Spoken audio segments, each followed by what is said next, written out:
दोस्तों, हम फिर से जो है कि अपनी करियर ग्रोथ की जर्नी में आगे आए हैं। तो अब हमारा जो पहला स्टेप था उसके बारे में हम डिस्कशन करेंगे कि हमें स्टार्टिंग में पहला स्टेप जो है किस तरीके से लेना है, कैसे सोच समझ के लेना है।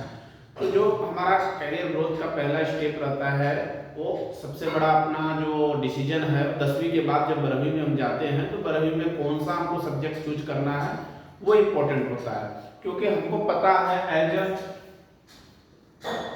1 to 10th क्लास तक जो है लगभग सेम रहता है, इसमें हमें कुछ ज़्यादा सोचने की जरूरत नहीं है। जब 10th के बाद जब हम 11th में जाते हैं तो हमें कौन सा सब्जेक्ट चूज करना है वो इम्पोर्टेंट है। तो कौन कौन से बेसिक सब्जेक्ट होते हैं जो मैं आपको बताता हूँ और उसमें कौन सा लेना चाहिए वो भी मैं आपको अभी डिस्क्राइब करूंगा।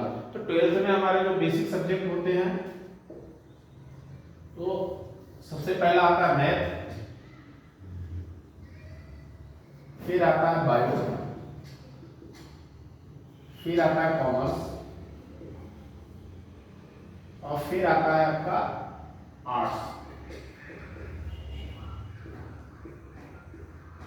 ये 4 सब्जेक्ट जो है हमारे मेन होते हैं 12th में।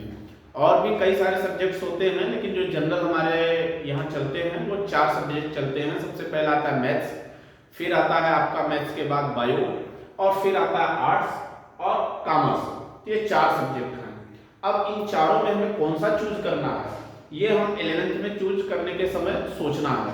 तो वो समय हम क्या है कि हमको जानकारी नहीं रहती है, तो अगर हम कोई भी एक सब्जेक्ट ले लेते हैं फिर 12th में पास आउट होने के बाद फिर हमें एडमिशन में दिक्कत होती है, फिर हमें लगता है कि हमें करना तो ये था और कर ये लिया। तो उसके लिए मैं आपके कॉन्सेप्ट एकदम क्लियर कर दूं। अगर आपको टेक्निकल में जाना है, आपको बीटेक कोई भी चीज करना है, ऐसा जो टेक्निकल है, इंडस्ट्रीज में अगर जाना है तो सबसे बेस्ट जो होता है वो होता है मैथ्स। इंडस्ट्रीज में जाने के लिए सबसे अच्छा होता है मैथ्स। इससे आप जो है बीटेक कर सकते हैं। ये करके आप बनेंगे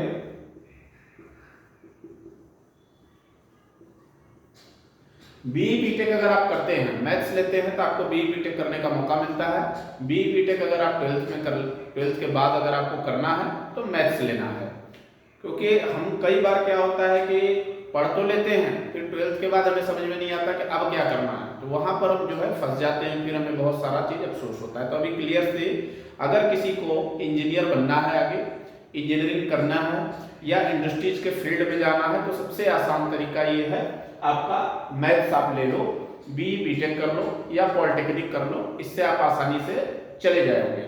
ये मैं स्टाफ लेवल की भर्ती के लिए बता रहा हूँ। इसके बाद अगर आपको और करना है तो आईटीआई भी करते हैं लोग, है ना।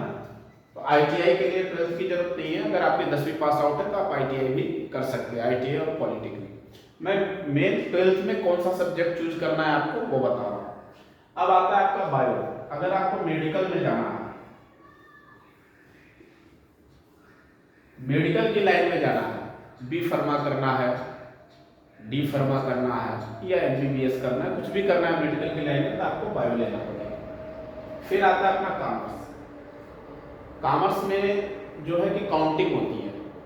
इट मीन्स अगर आपको फाइनेंस सेक्टर में जाना है, लेजर में, बैंक्स में जाना है, बैंक के अलावा भी अकाउंटिंग में अगर जाना है, आपको फाइनेंस में अगर कहीं भी जाना है, मतलब पैसे का लेन देन जहां भी हो रहा है तो वहां आपको जो है कॉमर्स लेने की जरूरत है। अब बचा आर्ट्स। आर्ट्स जो है आप यहाँ पे बीए कर सकते हैं, बैचलर ऑफ आर्ट्स। ये करके भी आप टीचर्स बन सकते हैं, कहीं पर भी आप जो है क्लर्क की वैकेंसी, इस तरीके का जो वैकेंसी रहता है उसमें जा सकते हैं। तो बेसिकली इनका काम यही है, लेकिन डिग्री लगभग सारी बराबर हो गई है, ग्रेजुएशन की और 12वीं की भी। अगर आप ये लेकर 2वीं 12th में बराबर है, इन सबका वैल्यू बराबर है, लेकिन इन सबका एप्लीकेशंस जो है अलग अलग है। आपको कौन से सेक्टर में जाके काम करना है उसके लिए आपको ये देखना पड़ेगा। अगर किसी बंदे को नॉर्मल जो है कि काम करना है, जैसे क्लर्क की वैकेंसी है उसमें काम करना है, टीचर बनना है, तो उसके लिए आपको बीए आप ले सकते हैं। फाइनेंस सेक्टर में जाना है, बैंक में जाना है, पीओ की तैयारी करनी है, अकाउंट्स में जाना है तो आप कॉमर्स ले लीजिए। मेडिकल सेक्टर में जाना है तो ये ले लीजिए। इंजीनियरिंग में जाना है तो आप मैथ्स ले लीजिए, ये सारे सेक्टर्स रहते हैं। अब देखिए स्कोप किसके ज्यादा है, तो मैं आपको एक चीज और क्लियर कर दूं कि आज के डेट में जो हमारा चल रहा है टेक्नोलॉजी का जमाना चल रहा है, तो स्कोप्स जो है अगर आप मैथ्स के साइड जाते हैं तो आपको ज्यादा मिलेगा, बायो के साथ जाते हैं तो आपको उससे थोड़ा सा कम मिलेगा, कॉमर्स के साथ जाते हैं तो उससे थोड़ा, और बीए के साथ जाते हैं तो उससे थोड़ा। धीरे धीरे टेक्नोलॉजी जब तक चेंज होती रहती है तो सब्जेक्ट्स के भी वैल्यूएशन कम और ज्यादा होते रहते हैं। सारे सब्जेक्ट्स की वैल्यू बराबर है, लेकिन नंबर्स ऑफ जो जॉब है, क्योंकि हर दिन हमारी नई फैक्ट्रियां खुल रही हैं, तो नई फैक्ट्रियों में क्या चाहिए, टेक्निकल बंदे चाहिए, तो ज्यादा टेक्निकल चाहिए तो सारे ही। अगर एक कंपनी खुलेगी तो मेडिकल का भी बंदा चाहिए, कॉमर्स का भी बंदा चाहिए, आर्ट्स का भी बंदा चाहिए। लेकिन अब आर्ट्स वाला अगर 2 रहेगा, कॉमर्स वाला 2 रहेगा, मेडिकल वाला 2 रहेगा, तो ये कम से कम 20 रहेंगे। तो आपको अगर इंजीनियरिंग में जाना है तो आप मैथ्स लेकर के आराम से इंजीनियरिंग कर सकते हैं। मेडिकल में जाना है आप ये ले लीजिए, और इसमें जाना है तो ये ले लीजिए, और नॉर्मल कुछ करना है तो ये ले लीजिए। और अगर आपको सोशल सर्विस का एग्जामिनेशन देना है आगे चल करके, एनपीपीएससी, यूपीपीएससी, या फिर आपका जो भी स्टेट है वहां का पीएससी का देना है, तो आप इसमें से कोई भी ले लीजिए, सारे की वैल्यू बराबर है।